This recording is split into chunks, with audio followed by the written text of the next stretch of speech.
ஒரு கவர்ச்சி தோக்குமே ஒழிய சித்தாந்தம் ஒரு நாளும் தோற்காது. சில பேரை நான் கேள்விப்பட்டிருக்கேன், போன தடவை நான் ஆம்தமிச்சு ஓட்டு போட்டாங்க, இந்த தடவை வந்து விஜய் ஓட்டு போடலான்னு இருக்கேன் அப்படின்னா,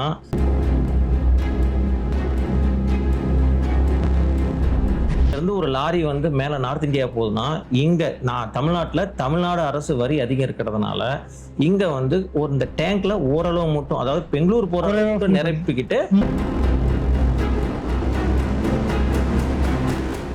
அனைவருக்கும் வணக்கம். நாம் இன்று நாமக்கல் சட்டமன்ற தொகுதியில் நாம் தமிழர் கட்சியின் சார்பாக போட்டியிடும் வேட்பாளர் அவர்களை நேர்காணல் செய்யவிருக்கிறோம். கொங்கு தமிழ், கொங்கு அரசியல் சேனல்களுக்கு உங்களை அன்புடன் வரவேற்கிறோம். வாருங்கள், அவரிடம் கேட்பதற்கு நிறைய கேள்விகளை நாம் தயார் செய்து வைத்திருக்கிறோம். முதலில் அவருடைய பின்னணியை பார்ப்போம்.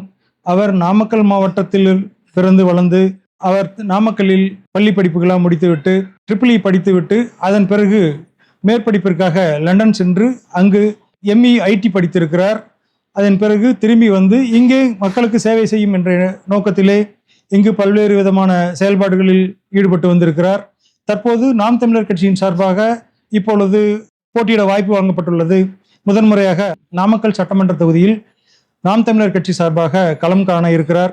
அவருடன் நாம் நேர்காணல் செய்யவிருக்கிறோம். வாருங்கள், அவரிடம் கேட்போம். பிரவீன், வணக்கம். எப்படி இருக்கீங்க? ஓகே. அரசியல் பணிக்கு நடுவில் உங்களை தொந்தரவு பண்ணுறோம். மக்களுக்காக உங்களை பற்றி எடுத்து போகணுன்ற காரணத்துக்காக தான் உங்களை வர வச்சுருக்கோம். உங்களோட இடைவிடாத பணிக்கு நடுவில் கொஞ்சம் தொந்தரவு பண்ணுறோம். எங்கள் நேயருக்காக பொறுத்து எங்களுக்கு பதில் சொல்லுங்கள். உங்களுக்கு கொஞ்சம் கோபமாக நிறைய கேள்வியெல்லாம் கேட்போம், கோச்சிக்காதீங்க. கொஞ்சம் நீங்கள் ஒரு படித்தவர், ஒரு களம் தெரிஞ்சு களத்தில் நிற்கிறவங்க, அதனால தான் உங்கள்கிட்ட இந்த மாதிரி கேள்விகள்லாம் வைக்கிறோம். ஏதோ தவறாக இருந்துச்சுன்னா நீங்கள் அதை ஸ்கிப் பண்ணிவிட்டு நீங்கள் பண்ணுங்கள். ஆனால் நாம் தமிழர் வேட்பாளரை பொறுத்த வரைக்கும் எல்லாருமே ஒரு பிரில்லியண்ட்டாக தான் இருக்காங்க. எந்த கொஸ்டின் கேட்டாலும் தெளிவாக சொல்கிறாங்க. களத்தில் நம்ம நிறைய பேர்த்த பார்க்குறோம். அதே மாதிரி நீங்களும் பிரில்லியண்ட்டாக இருந்து தான் சீமான் அவர்கள் உங்களை தேர்ந்தெடுப்பான்னு நம்புகிறோம். அதனால தான் உங்கள்கிட்ட கேள்விகளை கொஞ்சம் டைட்டாக வைக்கலான்னு சொல்லிட்டு முடிவு பண்ணி உங்கள்கிட்ட சில கேள்விகள் உங்களுக்காக நிறைய தயார் பண்ணி வச்சுருக்கோம். முதல்ல உங்களை பற்றி கேட்குறேன். நீங்கள் எந்த பின்னணியிலேருந்து வந்தீங்க? எதுக்காக இந்த அரசியலுக்கு முதல்ல வந்தீங்க? பின்னணின்னு சொல்கிறப்போ ஒன்றும் பெரிய பின்னணி எனக்கு இல்லைங்க.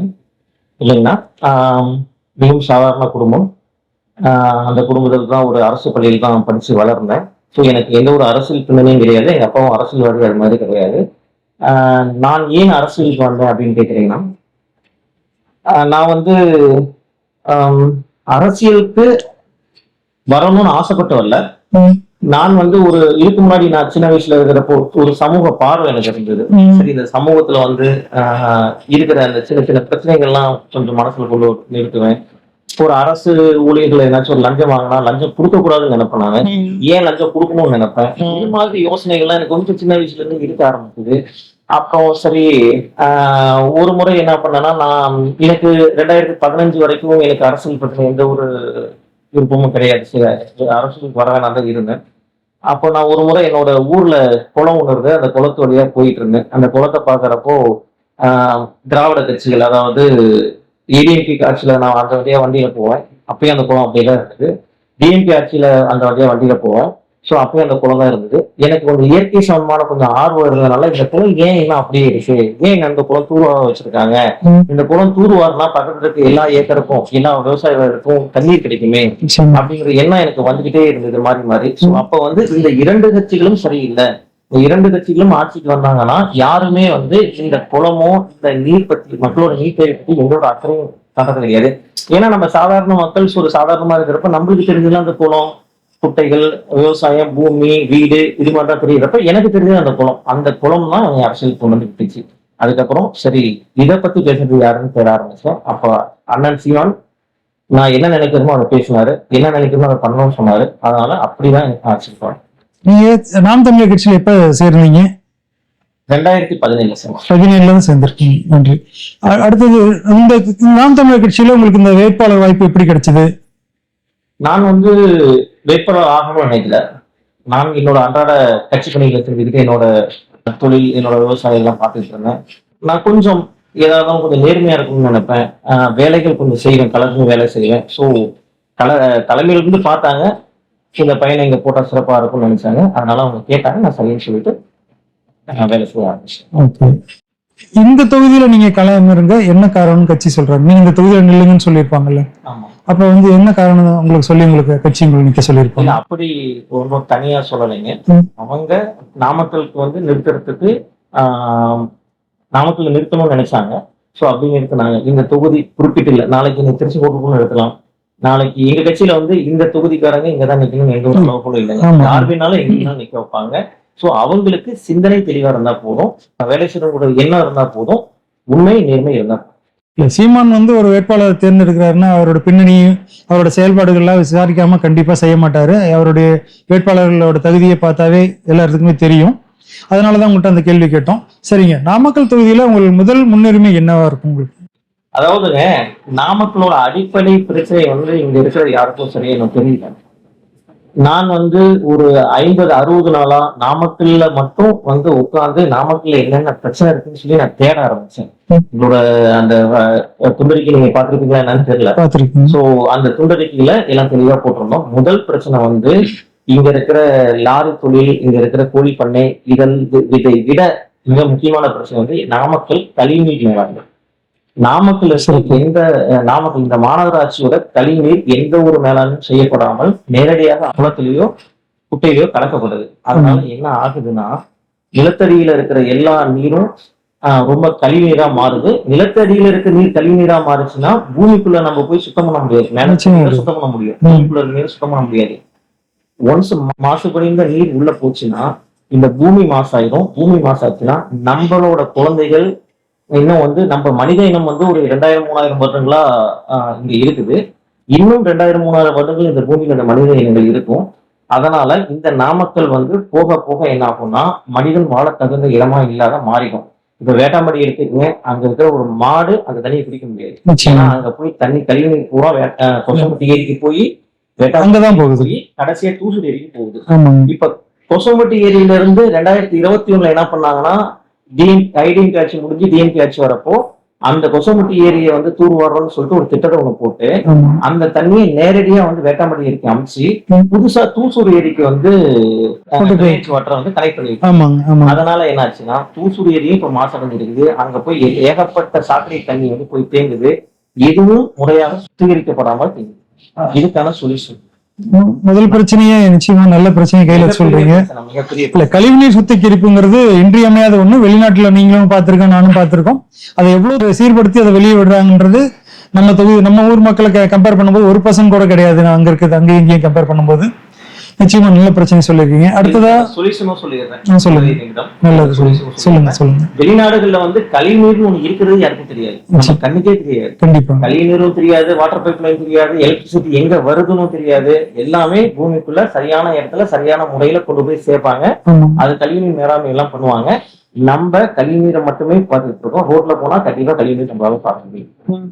இதை எப்படி சரி பண்றது அப்படின்னா, ஒரு பிளான்ட், அதாவது கழிவுநீர் மேலாண்மை கழிவுநீர் சுத்திகரிப்பு ஆலை நாமக்கல் புறநகர் பகுதியில் அமைச்சு இந்த கழிவுநீர் வீட்டுல இருந்து வர அந்த சாக்கடை கழிவுநீர் எல்லாத்தையும் ஒரு காங்கிரீட் பைப் மூலியமா கனெக்ட் பண்ணி, அதாவது இப்ப இருக்கிற சிஸ்டமே போதும். ஆல்ரெடி வந்து இங்க அந்த தண்ணியை கொண்டு போனோம்னா கொண்டு போய் அங்க இருக்கிற ரிவர்ஸ் வாட்டர் ட்ரீட்மெண்ட் சொல்லுவாங்க, கழிவுநீர் சுத்திகரிப்புன்னு சொல்லுவாங்க. அது மூலியமா கழிவுநீரை சுத்தகரிச்சு நல்ல தண்ணியை கொண்டு போய் குளத்துல சேர்க்கிறோம். குளத்தை தூர்வாரி அங்க இருக்க சீம திருவாளமோட மரங்கள்லாம் அகற்றி இந்த தண்ணியை கொண்டு போய் அங்க சேர்க்கறதுனா என்ன ஆகும்னா பூமிக்கு நல்ல நீர் கிடைக்கும். அதன் மூலியமா இங்க இருக்கிற எல்லா இடத்தோட அண்டர் கிரவுண்ட் வாட்டர் வந்து அதிகமா ஈஸியா கிடைக்கும். அவங்களுக்கு வாட்டர்கள் அதிகமா இருக்கும் அந்த இடத்துல. அதே சமயம் இந்த கழிவுகள் இருக்கும் இல்லைங்களா, சரி நம்ம வந்து கழிவு நீரை நல்ல நீரா மாற்றி கொண்டு போயாச்சு. இந்த கழிவுகள் இருக்கும் இல்லைங்களா, இந்த கழிவுகள் அப்புறம் வந்து நம்ம இந்த உழவர் சந்தை சந்தைகள்ல தேங்கும் இல்லைங்களா, கழிவு காய்கறிகள் இதெல்லாம் கொண்டு போய் ஒரு மீத்தேன் திட்டம், அதாவது பயோகேஸ்ன்னு சொல்லுவாங்க, பயோகேஸ்ல ஒரு பிளான்ட் அமைச்சு அந்த கழிவுகளை அங்க கொண்டு போய் அமைச்சு மனித கழிவுகள் மீதும் சிஎன்ஜி இருக்கும், பயோ சிஎன்ஜின்னு சொல்லுவாங்க. அந்த சிஎன்ஜி இங்க இருக்கிற காருக்கு, இங்க இருக்கிற எல்லா கேஸ் ஸ்டேஷனுக்கு கொடுக்கலாம். அதை வச்சு எலக்ட்ரிசிட்டி ப்ரொடியூஸ் பண்ணலாம். ஸோ ஒரு கழிவால ஒரு நல்ல வருமானமும் கிடைக்கும், அதே சமயம் மக்களுக்கும் பயனுள்ளதா இருக்கும். பூமியோட தண்ணீர் பிரச்சனையும் தீரும். மக்களோட வந்து இந்த அசுத்தமான தண்ணீர் வந்து பூமிக்குள்ள சேர்றதும் தடுக்கும். ஸோ மொத்தமா நம்ம நகர் நல்லதா மாறும். இந்த தீர்வு வந்து உங்க கட்சி சிபாரிசு பண்ணிச்சீங்களா இல்ல நீங்க தீர்வு? நான் நீங்க நாமக்கல்ல கள ஆய்வு செஞ்சேன். நாமக்கல் Super. கள ஆய்வு செஞ்சு இங்க என்ன அடிப்படை பிரச்சனைன்னு பார்த்தேன். அது மூலியமா இந்த பிரச்சனை கண்டிப்பா சொல்யூஷன் கொடுக்கணும்னு இருக்கோம். கண்டிப்பாக நான் நாமக்கல் சட்டமன்ற உறுப்பினர் தேர்ந்தெடுக்கப்பட்டனா என்னோட முதல் பிரச்சனையே இதுதான். அதுதான் தீர்வு. நிச்சயமா பிரவீன் அடுத்ததா நீங்க பெரிய பிரச்சனையா நாமக்கல் என்ன பாக்குறீங்க நீங்க? இரண்டாவது பெரிய பிரச்சனை நாமக்கல்ல, அதாவது ஜிஹெச். ஒரு ஆல்ரெடி ஏற்கனவே நான் சில இடத்துல சொல்லியிருக்கேன். நாமக்கல் வந்து சுமார் 1,50,000 மக்கள் தொகை கொண்ட ஒரு மாநகரம். இந்த மாநகரத்துல ஒரு ஜிஹெச், அதாவது அரசோட மருத்துவமனை வந்து நாமக்கலோட மைய பகுதியில் இருக்கணும். அப்பதான் அந்த 1,50,000 மக்கள் சுத்தி வட்டார இருக்கிறவங்களாம் அவங்களை ஈஸியா வந்து அதை அக்சஸ் பண்ண முடியுங்க. இப்ப என்ன பிரச்சனை ஆகுதுன்னா, நாமக்கல்ல பஸ் ஸ்டாண்டு கிட்ட இருந்த ஜிஹெச் தூக்கிட்டு போய் சிலுவம்பட்டியில வச்சிருக்காங்க. சுமார் 10 கிலோமீட்டர் தொலைவில் இருக்குது. ஒரு சாதாரண ஒரு பாட்டி அவங்க வந்து ஒரு ஓபி போகணும் அப்படின்னா, பாட்டிக்கு வந்து இப்ப அதிகமா மக்கள் இப்போ எல்லாருமே அவங்க வாழ்க்கையில வந்து வேகமா ஓடிக்கிட்டு இருக்கிறதுனால ஒரு வயசானவங்களை ஆஸ்பத்திரி கூட்டு போறதே ரொம்ப சிரமமா இருக்கும் எல்லாத்துக்கும். அந்த சமயத்துல அவங்களே ஒரு பஸ் ஏறி இங்க இருந்து கலெக்டரேட் இறங்கி கலெக்டரேட் இருந்து சிலுவம்பட்டி போகணுங்க. ஏன்னா எப்ப ஒரு ஒரு அத்தியாவசியமான பொருள் எப்பவுமே ஈஸியா தொடுற இடத்துல அக்சஸ் பண்ற இடத்துல இருக்கணுங்க. இது உள்ள இருக்கிறதுனால என்ன ஆகுதுன்னா, நேரடியா அவங்களுக்கு ஜிஹெச் பஸ் கிடைச்சதுன்னா ஜிஹெச்சுக்கு போயிருவாங்க. ஜிஹெச் பஸ் கிடைக்கலன்னா அவங்க இங்க இருந்து ஒரு பஸ் ஏறி கலெக்டரேட் இறங்கி கலெக்டரேட்ல முதல்ல புது பஸ் ஸ்டாண்ட் போகணும். புது பஸ் ஸ்டாண்ட்ல இருந்து ஆபீஸ், கலெக்டர் ஆபீஸ்ல இருந்து அங்க இருந்து இறங்கி உள்ள போகணும். ஒருத்தருக்கு அத்தியாவசியமான சேவையை பெறுவதற்கு மக்கள் வந்து ரொம்ப கஷ்டப்பட்டு அந்த சேவையை பெறதா இருக்குது.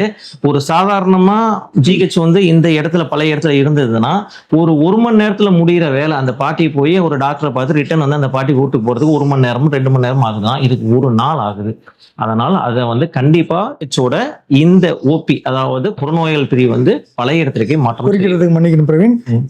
இப்ப ஸ்டாலினோட வீடு தேடி மக்கள் மருத்துவம் சொல்லி சொல்றாங்க இல்லையா, வீடு தேடி மருத்துவம். ஆமா, அந்த மாதிரி திட்டங்கள் இருக்கும்போது ஏன் வந்து அவங்க இவ்வளவு சிரமப்பட்டு ஜிஹெச் போவாங்க? அது எல்லா இடத்துலயும் சரியா கிடைக்கிறது இல்லை இல்லைங்களா? அப்ப வீடு தேடி மருத்துவம்னா நம்மளுக்கு ஜிஹெச்னு ஒண்ணு தேவையே இல்லை இல்லைங்களா? தேவையில்லை. புறநோயாளர் பிரிவுன்னு ஒண்ணு தேவையே இல்லை. சோ எல்லாத்துக்கும் மக்களோட திட்டம், எல்லா சூழ்நிலையும் கிடைக்கிறது இல்லைங்கிறது அரசோட திட்டம் எப்படி இருக்கணும்னா மக்களுக்கு ஈஸியா பயனளிக்கிற வகையில் இருக்கணும். மக்கள் ஈஸியா அதை அணுகுறாங்க. நினைச்ச நேரத்துல அதுவும் மருத்துவங்கிறது மிக மிக அத்தியாவசியம். இன்னைக்கு அப்படிதான் இருக்கு. அதனால இது ஒரு பிரிவு இங்க மாத்தணுங்க. மாத்துவோம். நாங்கள் ஆட்சிக்கு வந்தா முதலில் இந்த வேலையை செய்வோம். சரிங்க. அதாவது ஜிஹெச் மாத்துவீங்களா இல்ல இங்க நாமக்கல் அங்கேதான் இருக்கும்? ஜிஹெச் அங்கேதான் இருக்கும். அதாவது அங்க இருக்கிற புறநோய்கள் பிரிவை இங்க மாத்திடுவோம். ரெண்டாவது அவசர சிகிச்சை மட்டும் இங்க வச்சுட்டு திருப்பி அங்கேயே பாக்குற மாதிரி. அதாவதுங்க, ஆமா, அதாவதுங்க இப்போ கொசவம்பட்டியில நான் கேள்விப்பட்டேன், கடைசியா ஒரு அக்காவுக்கு பாம்பு கடிச்சிருச்சு. அங்க இருந்து ஆம்புலன்ஸ் வரதுக்கே 15 நிமிஷம் ஆகுது. அந்த ஜிஹெச்ல இருந்து ஆம்புலன்ஸ் வந்து இவங்க பிக்கப் பண்ணிட்டு போறத வந்து இந்த கோல்டன் டைம்னு சொல்லுவாங்க. நீங்க அரை மணி நேரம் பாம்பு கடிச்சு போய் அந்த இடத்துல போய் நீங்க ஒரு ட்ரீட்மெண்ட்டுக்கு போறீங்கன்னா அவங்க என்ன பாம்புன்னு கேட்டு டெஸ்ட் எடுத்து அவங்க எல்லா ரிப்போர்ட்டும் பண்றதுக்கெல்லாம் டைம் ஆயிடுங்க. அதனால உயிரிழப்புகள் அதிகமா நடந்துடும். ஆனால் நடந்துகிட்டு இருக்குதுன்னு நான் கேள்விப்பட்டிருக்கேன். என்கிட்ட தகுந்த ஆதாரங்கள் இல்லை. ஆதாரங்களை வச்சு நான் உங்ககிட்ட நான் சொல்றேன். அதனால அவசர சிகிச்சை பிரிவு, புறநோய்கள் பிரிவு இரண்டும் உறுதியாக பழைய ஜிஹெச் இருந்த இடத்துக்கே மாற்றப்படும். ஏன்னா அந்த இடம் பயனற்று போய் இருக்குது. அந்த இடத்துல ஏதோ சித்தா ஹாஸ்பிட்டல் நடத்துறதா சொல்லியிருக்காங்க. அது எந்த அளவு நடக்குதுன்னு எனக்கு தெரியல. ஆனால் மற்ற இடம் பூரா சும்மா தான் இருக்குது. அந்த இடத்துல கண்டிப்பா அந்த ஹாஸ்பிட்டல் மாற்றப்படும். நாமக்கல் மக்கள் எதிர்பார்க்கிற நிச்சயமா ஒரு நல்ல திட்டம் தான். அடுத்ததான் நீங்க என்ன சொல்ல வர்றீங்க? அடுத்து வந்து பஸ் ஸ்டாண்டுங்க. இதே மாதிரி மக்கள் தொகை அதிகமாக இருக்கிற இந்த நகர்ப்புறத்துக்கு உள்ளே பஸ் ஸ்டாண்டு இருக்கணுங்கிறது தான் மக்களோட கோரிக்கை. அதாவது என்ன காரணம் இருந்தாலும் அந்த இடத்துல பழைய புது பஸ் ஸ்டாண்ட் ஒன்று ஆரம்பிச்சுட்டாங்க. அது வந்து சிட்டி டெவலப் பண்ற நோக்கத்துல அந்த இடத்துல ஆரம்பிச்சிருக்காங்க. ஆனால் அந்த பஸ் ஸ்டாண்ட்ல இருந்து இந்த பஸ் ஸ்டாண்டு வரதுக்கான ஃப்ரீக்வெண்டான பஸ் அதிகமா இல்லை. அதனால அதை ரொம்ப அதிகப்படுத்தணும் ஒண்ணு. இன்னொன்னு, இந்த பழைய பஸ் ஸ்டாண்டு வரத்துக்கு ஒரு செப்பரேட்டா இன்னும் கொஞ்சம் ரோடு, அவுட்டர் ரிங் ரோடு எல்லாம் போட்டு இதை கனெக்ட் பண்ற மாதிரி பண்ணுனாங்கன்னா, அதாவது பழைய பஸ் ஸ்டாண்டுக்கு அவுட்டர் ரிங் ரோடு மாதிரி போட்டு நல்லா கனெக்ட் பண்ணி இன்னும் கொஞ்சம் சாலையை அகலப்படுத்தினாங்கன்னா இன்னும் கொஞ்சம் திட்டம் செயல்படுத்திட்டு முடிகிற தருவாயில தானே இருக்கு. ஆனா ரிங் ரோடு இருக்குங்க. ரிங் ரோட்ல இருந்து கனெக்ட் பண்ற ரோடு அகலப்படுத்தணும்னு சொல்றேன். ரிங் ரோட்ல இருந்து பஸ் ஸ்டாண்டுக்கு ரோடு அகலப்படுத்தணும்னு சொல்றேன். அப்ப வந்து பஸ் ஸ்டாண்டுக்கு ஈஸியா மக்கள் வந்து போறதுக்கு ஈஸியா இருக்கும் ஒண்ணு. ரெண்டாவது, நீங்க இதுக்கு முன்னாடி சேலத்துல இருந்து நாமக்கல் வருதுன்னா பழைய பஸ் ஸ்டாண்ட் வருதுன்னா ஒரு 50 ரூபா டிக்கெட் போட்டீங்கன்னு வச்சுங்க. நீங்க புது பஸ் ஸ்டாண்டுக்கு அதே 50 ரூபா தான் கொடுக்குறீங்க. அப்ப புது பஸ் ஸ்டாண்ட்ல இருந்து பழைய பஸ் ஸ்டாண்ட் மக்கள் வரணும், பழைய பஸ் ஸ்டாண்ட்ல இருந்து மறுபடியும் அவங்க வீட்டுக்கு போகணும். அப்ப நீங்க புது பஸ் ஸ்டாண்ட் இருந்து பழைய பஸ் ஸ்டாண்ட் வரதுக்கு அதே மாதிரி ஒரு பஸ் வரதானே செய்யுது. ஆமா. நீங்க இந்த பழைய பஸ் ஸ்டாண்ட்ல என்ன சொல்றீங்க, பழைய பஸ் ஸ்டாண்ட் இருக்கிறதுனால எங்களுக்கு வந்து டிராபிக் அதிகமாகுதுன்னு சொல்றீங்கல்ல. அப்ப புது பஸ் ஸ்டாண்ட் வந்த பஸ்ல பாதி பஸ் மறுபடியும் உள்ள வரதானே செய்யுது. அந்த பயணிகள் வந்துதான் ஆகணும். பயணிகள் வந்துதானே ஆகணும். அவங்க இங்க வந்துதானே மறுபடியும் போகணும். அதே சமயம் நைட்டு வந்து ஒரு அன்டைம்ல அந்த இடம் பஸ் அந்த புது பஸ் ஸ்டாண்டையும் நீங்க வந்து ஒரு பைபாஸை ஒட்டி அமைச்சிருந்தா பரவாயில்ல. அந்த ஹாஸ்பிட்டல் அமைச்ச மாதிரி ஒரு 2 கிலோமீட்டர் 1 கிலோமீட்டர் உள்ள தள்ளி அமைச்சிருக்கீங்க. அது ஒரு இன்டீரியரான இடத்துல இருக்குது. அங்க இருந்து ஒரு பெண் நடந்து வர்றது ரொம்ப கஷ்டமான இதுல இருக்கு. அங்க யாரு இருக்காங்கன்னு தெரியாது. பாதுகாப்பு இல்லாத சூழ்நிலை இருக்குது. நைட்டு ஒரு 12 மணிக்கு ஒரு பெண் இறங்கி நிக்கிறாங்கன்னா பஸ் வர வரைக்கும் கண்டிப்பா வெயிட் பண்ணாதான் அவங்க வர முடியும். இல்லைன்னா நிறைய மக்கள் அவங்க அப்பா அம்மா எல்லாம் வந்து வண்டி எடுத்துட்டு போய் அவங்களை கூட்டு வரதா இருக்குது. பஸ் சுத்தி இன்னும் பெரிய அளவுல வளர்ச்சிகள் இல்லாதனால அந்த பயம் இருக்குதுன்னு தான் சொல்லுவாங்க. அப்படிதான் இருக்கு, பயம் இருக்குங்க. ரெண்டாவது புது பஸ் ஸ்டாண்டுக்கு 50 ரூபா கொடுத்துட்டு புது பஸ் ஸ்டாண்ட் பழைய பஸ் ஸ்டாண்ட் வரதுக்கு இன்னொரு 5 ரூபா செலவாகுது. அப்போ நீங்க இங்க பொருளாதாரமும் வேஸ்ட் ஆகுது, மக்களுக்கு நேரமும் வேஸ்ட். சேலத்துல இருந்து நாமக்கல் புது பஸ் ஸ்டாண்ட் வர டிக்கெட் குறைக்கலைங்க, குறைக்கல அதே டிக்கெட் தான் கொடுக்குறாங்க. இதுதான் இது ஒரு முக்கியமான பிரச்சனை. மூணாவது பிரச்சனையை நீங்க என்ன மூணாவது பிரச்சனைன்னு பார்க்கல, அதை வந்து ஒரு டெவலப்மெண்ட் ஐடியாவா சொல்றேன். சொல்லுங்க. நாமக்கல் ஆஞ்சநேயர் கோயில் இதுவரையிலும், அதாவது உலக புகழ்பெற்ற ஆஞ்சநேயர் கோயில். இது வந்து இடத்துல இருந்து நிறைய பேர் வராங்க. ஆனால் வண்டியை நிறுத்துறதுக்கு இடம் தடுமாறுறாங்க. ஒரு பார்க்கிங் பின்னாடியே இருக்குதானுங்களே, அந்த அளவு ஒரு ஃபெசிலிட்டி. நான் என்ன சொல்றேன்னா, இருக்கு அப்படிங்கறத விட எந்த அளவு இருக்குன்னு பார்க்கணும். இல்ல ஃப்ரீக்வெண்டா அக்சஸ் பண்ற அளவுக்கு இல்ல, ரொம்ப குறுகிய சாலை சிரமமா இருக்கு. இதை நம்ம என்ன பண்ணணும்னா, நாமக்கல் அந்த ஆஞ்சநேயர் கோயிலை விரிவாக்கணும்னு நினைக்கிறேன் நான். கோயில் எப்படி கோயிலை விரிவாக்கணும், வீடு இருக்குது இல்ல கிட்ட பேசி அந்த கோயிலை முடிஞ்ச அளவு விரிவாக்கி, எந்தெந்த இடத்துல நம்ம அரசு நிலம் இருக்கோ அதை விரிவாக்கி அந்த கோயிலுக்கு வரத்துக்கான அக்சஸை ஈஸி ஆகணும்.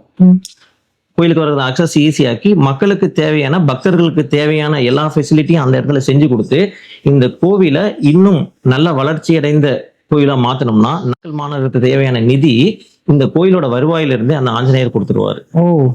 நல்ல திட்டம், நல்ல திட்டம். கண்டிப்பா கேட்ட திட்டம். நகராட்சி இந்த மாநகராட்சிக்கான தேவையான மேக்சிமம் வருவாயை வந்து அந்த கோயிலுக்கு முடியும். அதனால கண்டிப்பா இந்த கோயிலை நம்மளால எவ்வளவு விரிவாக்க முடியும் விரிவாக்கி அதற்கான எல்லா ஃபெசிலிட்டியும் சரியா கொடுத்தோம்னா நிச்சயம் அந்த ஆஞ்சநேயர் நம்ம நாமக்கல் மாநகர் தேவையான அனைத்தும் கொடுப்பார். ஒரு பழனி போல, ஒரு திருப்பதி போல, பெரிய பெரிய ஆலயங்கள் போல இந்த கோவில் சிறப்பு பெற்ற கோயில் தாங்க. ரொம்ப சிறப்பான கோயில் தான். மக்கள்கிட்ட மனம் கவர்ந்த ஆஞ்சநேயர் தான். அனைவர் மனதிலையும் நிக்கிறாரு. ரொம்ப உயரமா வேற நிக்கிறாரு. அதனால ஆஞ்சநேயர் வந்து இன்னைக்கு நேரத்தில் இல்லைங்க, கிட்டத்தட்ட நான் பிறந்து வளர்ந்திருந்த ஆஞ்சநேயர் கோயிலுக்கு தனி பெருமை இருக்கு. இதுவரையிலும் அந்த கோயிலுக்கான சிறப்பு ஏற்பாடுகளோ விரிவாக்கமோ இல்ல அதுக்கான ஃபெசிலிட்டியோ சரியான முறையில எந்த அரசாங்கமும் செய்யலைங்கிறது செய்யறாங்க. பிரவீன், அந்த ட்ரஸ்ட் செய்யறாங்க, கோயில் நிர்வாகம் செய்யறாங்க. பட் கோயிலுக்குள்ளேயே இருக்குது. நீங்க சொல்ற குற்றச்சாட்டு முழுக்க முழுக்க உண்மைதான். பட் கோயிலை தாண்டி வெளியே எந்த ஒரு டெவலப்மெண்ட் இல்லைங்கிறது உண்மைதான். ஆமா.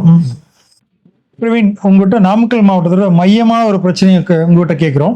அதாவது நாமக்கல் மாவட்டத்துல லாரி தொழில் பிரபலமான தொழில். லாரி பாடி ஃபில்டருங்கிறது மிக பிரபலமா இருந்துச்சு. இப்போ அதோட தேவைகள் குறைஞ்சி தேய்மானம் ஆயிட்டு இருக்கு அந்த தொழில்லாம். நாமக்கல்ல பாத்தீங்கன்னா மெக்கானிக் செட் இருக்கு இல்லைங்களா, மெக்கானிக்ஸ் அவங்க தனியா ஆட்டோ நகர்னு ஒரு பரமத்தி ரோட்ல ஒரு இடம் வச்சிருக்காங்க.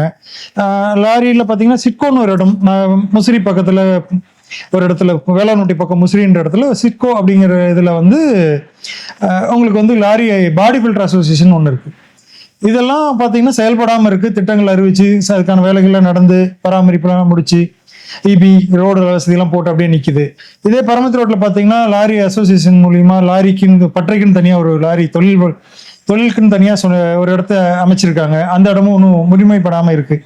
இந்த மாதிரி லாரி தொழிலை சுற்றி சுற்றி நிறைய பிரச்சனைகள் இங்கே இருக்கு. இதுக்கு நீங்க என்ன மாதிரி தீர்வு நீங்க சொல்ல விரும்புறீங்க?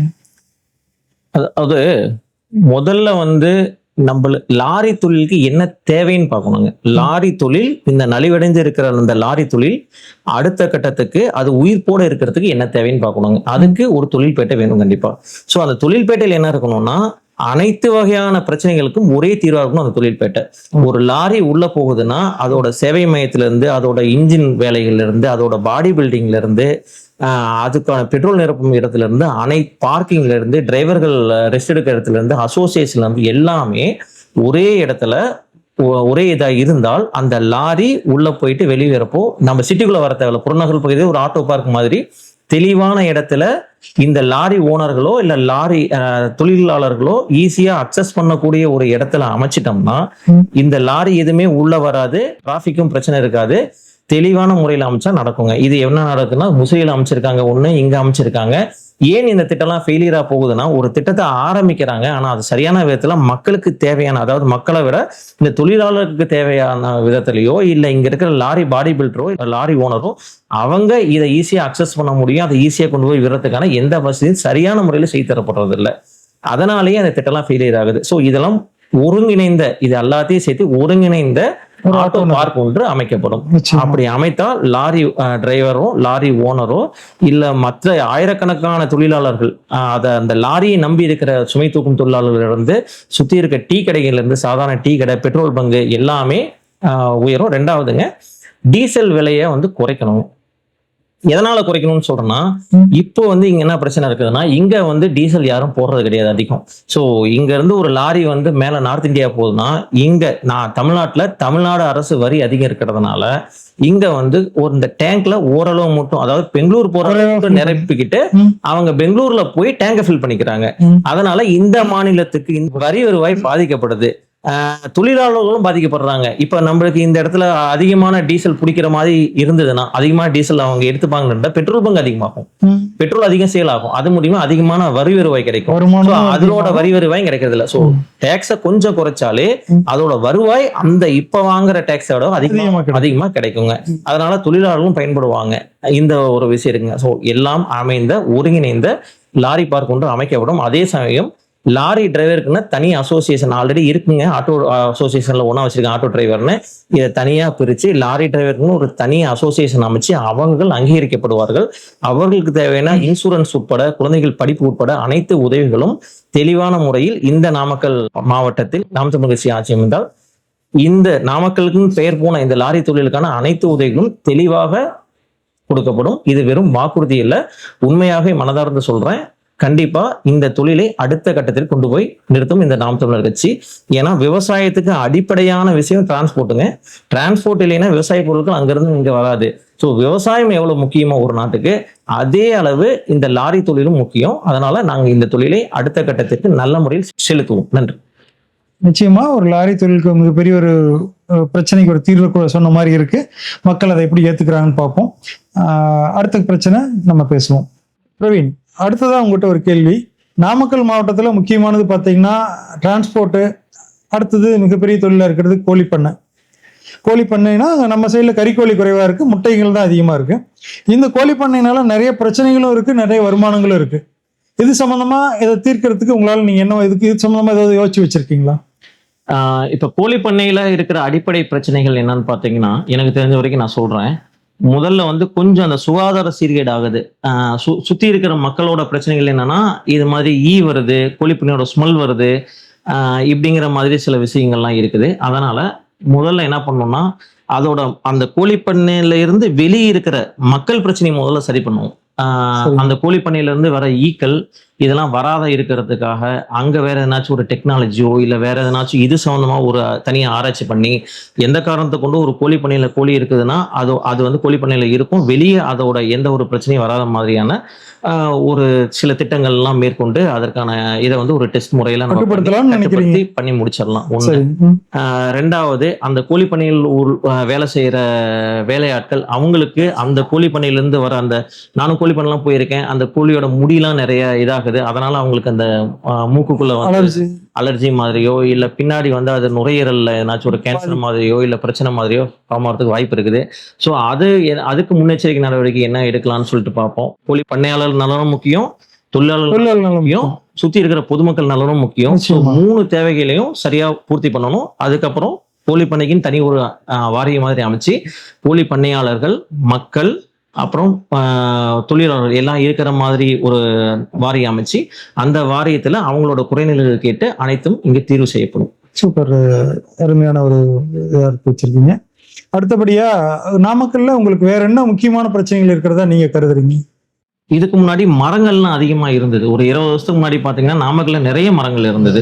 சாலைகள் அமைச்சதுலதான் எடுக்கப்பட்டது. ஆமா, சாலைகள் விரிவாக்கம் பண்ண அந்த மரங்கள் எல்லாமே அகற்றிட்டு இப்ப சாலை ஓரங்கள் வந்து அப்படியே பிளாங்கா இருக்குது. அரசாங்கமும் ஒரு சில இடத்துல மரங்கள் வச்சிருக்காங்க. ஆனால் அந்த மரங்களாக வளர்ந்து அது ஒரு பெரிய மரமா மாறுதான்னு பார்த்தோம்னா அப்படி ஒன்றும் கிடையாது.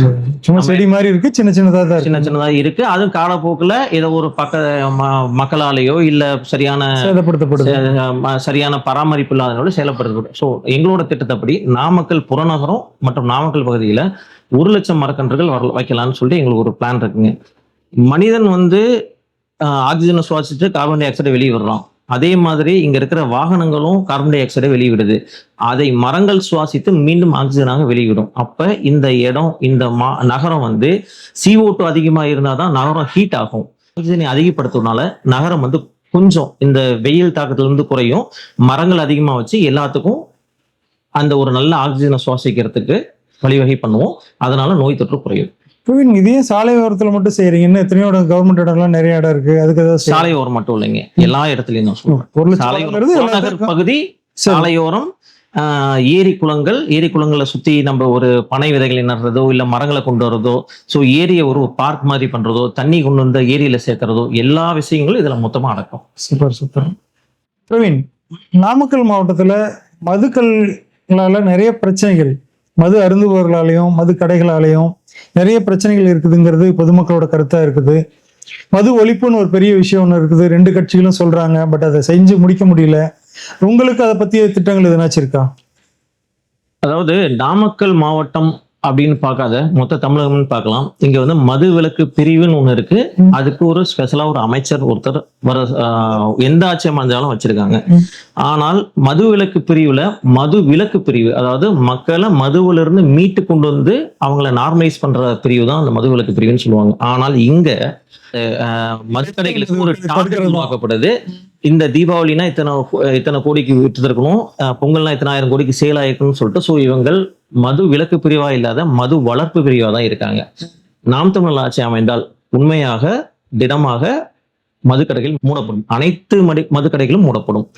மதுக்கடைகள் இல்லாத தமிழ்நாடா மாத்திட்டு அதுக்கப்புறம் வந்து பனை சார்ந்த தொழில்களுக்கு கல், பனை, இந்த இயற்கையான, ஏன்னா உடனடி மதுவிலக்குங்கிறது சாத்தியம் இல்லாதது. அதனால கடைகளை மூடிட்டு அதே சமயம் பனை சார்ந்த தொழில்கள், கல், பதநீருக்கு முக்கியத்துவம் கொடுக்கப்படும். அடுத்து கஞ்சா, அபின், இது போல நிறைய இந்த ஸ்கூல் பசங்கள்ல இருந்து காலேஜ் பசங்கள்ல இருந்து இங்க லோக்கல்ல இருக்க நிறைய பேர் ரொம்ப பாதிப்படைகிறாங்க.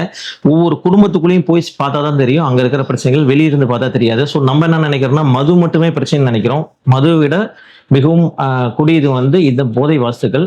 இதையும் வந்து ஒரே இரவில் மாற்றம் செய்யப்படும். நம்ம காவல்துறை நினைத்தால் ஒரே இரவில் வந்து அனைத்து கஞ்சா புழக்கங்களும் ஒரே நாளில் கட்டுப்படுத்த முடியும். எங்கள் ஆட்சி அமைந்தால் உடனடியாக அதற்கான சொல்யூஷன் கொடுக்கப்படும். நிச்சயமா நல்ல விஷயத்தை தான் சொல்றீங்க. பிரவீன், நம்ம வந்து உங்க ஊரை பத்தி கேட்டாச்சு, நாமக்கலை பத்தி கேட்டாச்சு. இப்ப திருப்பி வந்து உங்களை சீன்றதுக்கான கேள்விகளை கேட்கலான் இருக்கேன். கஷ்டமான கேள்வியா இருந்தாலும் நீங்க பதில் சொல்லிதான் ஆகணும். சொல்லுங்க. நீங்கள் ஜெயிச்சீங்கன்னா என்ன மாறுன்னு நினைக்கிறீங்க? செயற்கை மாறி இயற்கை ஆகும். புரியுற மாதிரி சொல்லுங்க.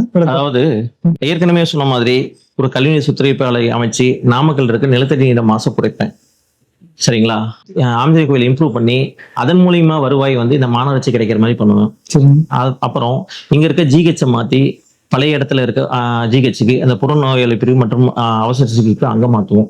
ஸோ எல்லாமே மக்கள் நல திட்டத்து முதல்ல மக்கள் நலன் சார்ந்த மக்கள் பிரச்சனைகளை தீர்த்துட்டு அதுக்கப்புறம் இங்க இருக்கிற வளர்ச்சி திட்டங்கள் என்னென்ன பண்ணணும்னு சொல்லிட்டு ஏற்கனவே எங்கள் அண்ணன் சீமான் வந்து எங்களோட இது மேனிஃபெஸ்டோல எல்லாமே சொல்லியிருக்காரு.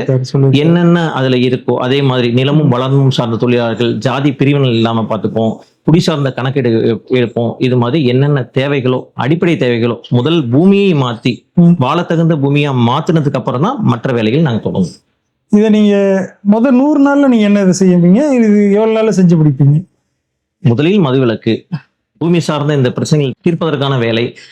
இது 100 நாள்ல எல்லாம் முடிஞ்சிடும், 100 நாள்ல நம்ம இதெல்லாம் பண்ணிடுவோம் அப்படிலாம் யாராலையும் சொல்ல முடியாதுங்க. ஸோ ஒவ்வொன்றுக்கும் ஒரு ஆராய்ச்சி இருக்குது, அதுக்கான ஒரு ஸ்டடி இருக்குது, அதற்கான ப்ராக்டிக்கல் பாசிபிலிட்டிஸ் இருக்குது. எல்லாமே பண்ணணும். இது 100 நாள்ல, 20 நாள்ல, 1 மாசத்துல, 6 மாசத்துல எது முடியும் எது முடியாதுன்னு தெரியாது. ஆனால் முதல் நாளிலிருந்தே மக்களுக்கான நலத்திட்டங்கள் சரியான முறையில் இலவசம் இல்லாமல், இலவசம் எது இருக்கும், மக்களுக்கு தரமான கல்வி இருக்கும், தரமான மருத்துவம் இருக்கும், இலவச குடிநீர் இருக்கும். இந்த பாட்டில் வாட்டர்லாம் தடை செஞ்சிருவோம். பாட்டில் வாட்டர்லாம் அதுக்கு இருக்காது. நீங்க எங்க போனாலும், பஸ் ஸ்டாண்டோ எங்க இருந்தாலும் தூய்மையான குடிநீர் இலவசமா உங்களுக்கே கிடைக்கும். தேவையில்லாத நெகிழிகள், பிளாஸ்டிக் பைகள்லாம் வந்து எல்லாத்தையும் குறைச்சி முதல் இயற்கையை சரிப்படுத்துவோம். சூப்பர். சரிங்க, இப்போ நீங்க ஒரு பிரச்சாரத்தோட கடைசி காலகட்டத்தில் இருக்கீங்க, இன்னும் சில நாட்களே இருக்கிறது தேர்தலுக்கு. இந்த சூழ்நிலையில உங்களுக்கு சீன்ற மாதிரி ஒரு கேள்விதான், உங்கள் வெற்றியை தடை பண்ற மாதிரி இருக்குதுன்னு வச்சுக்கோங்க. அப்படி இருந்தா உங்களை அது மாதிரி ஒரு 3 பிரச்சனைகளை சொல்லுங்களேன். உங்களோட வெற்றியை பாதிக்கிற அளவுக்கோ அல்லது உங்க வெற்றிக்கு தடைக்கெல்லாம் இருக்கிறதோ இதை சீர்படுத்திடுவீங்க நீங்க. இருந்தாலும் நாங்கள் இந்த மாதிரி ஒரு கேள்வி மட்டும் கேட்டால் நீங்க என்ன மாதிரி பதில் வருதுங்கிறதுக்காக கேட்குறோம். உங்கள் வெற்றிக்கு தடையா இருக்கிற மிகப்பெரிய 3 பிரச்சனைகளை என்ன கருதுறீங்க? அதை எப்படி களைய போறீங்க? இல்ல, வெற்றிக்கு தடைக்கல்னு ஒண்ணு கிடையாதுங்க. சரிங்க. நாங்கள் மக்களிடத்துல கொஞ்சம் கொஞ்சமா முழுமையா சென்று அடைஞ்சுக்கிட்டு இருக்கோம். மக்களோட மனசுல போய் சென்று அடைஞ்சுக்கிட்டு இருக்கோம். ஒரு பெரிய சித்தாந்தம், திராவிட சித்தாந்தம்ங்கிறது வந்து இது வந்து ஒரு சித்தாந்த போட்டி. இது தமிழ் தேசியம்னு ஒரு சித்தாந்தம் வருது, திராவிடத்தை எதிர்த்து. ஸோ இந்த சித்தாந்தம் வலிமையா இருக்கிறத வந்து நாங்கள் கொஞ்சம் கொஞ்சமா உடைச்சி தமிழ் தேசியனா என்ன, தமிழ் தேசியத்தோட பிள்ளைகள் என்ன சொல்ல வரோம், இந்த நாட்டை நாங்க எப்படி மாற்றுவோம் எல்லாம் கொஞ்சம் கொஞ்சமா புரிய வச்சுக்கிட்டு இருக்கோம். மக்கள் புரிஞ்சுக்கிட்டு இருக்கிறதுனால தான் கொஞ்சம் கொஞ்சமா எங்களுக்கான ஓட்டு போட்டுக்கிட்டு எங்களை அடுத்த கட்டத்தை வளர்த்திக்கிட்டு இருக்காங்க. இது உடனடியாக மாறும் அப்படிங்கிறது கிடையாது. சோ ஒவ்வொரு முறையும் நாங்க மாற்றி இறுதியில் உண்மையாக வெற்றி பெறுவோம். அவ்வளவுதான். இது 3 தடைகள் எதுவும் கிடையாது. மக்களோட மனசு மாறணும், எங்களோட சித்தாந்தம் நாங்க என்ன சொல்ல வரோம்னு சொல்லிட்டு மக்கள் புரிஞ்சுக்கணும். மக்கள் எங்களை நம்பினா அது மாற்றம் நடக்கும். சரி, நன்றி. நல்லது. அடுத்ததா, நாமக்கல்ல பெரிய பெரிய கட்சிகளோட போட்டிடுறீங்க, உங்க பலம் என்னவா இருக்கு இப்ப இந்த சூழ்நிலையில? உங்களுக்கு நீங்க தான் சொன்ன மாதிரி நாம் தமிழ் பிள்ளைகள் வந்து நீங்க ஆல்ரெடி சொல்லியிருக்கீங்க, எங்களுக்கு வந்து பேச கற்றுக் கொடுக்க தேவையில்லைன்னு சொல்லியிருக்கீங்க.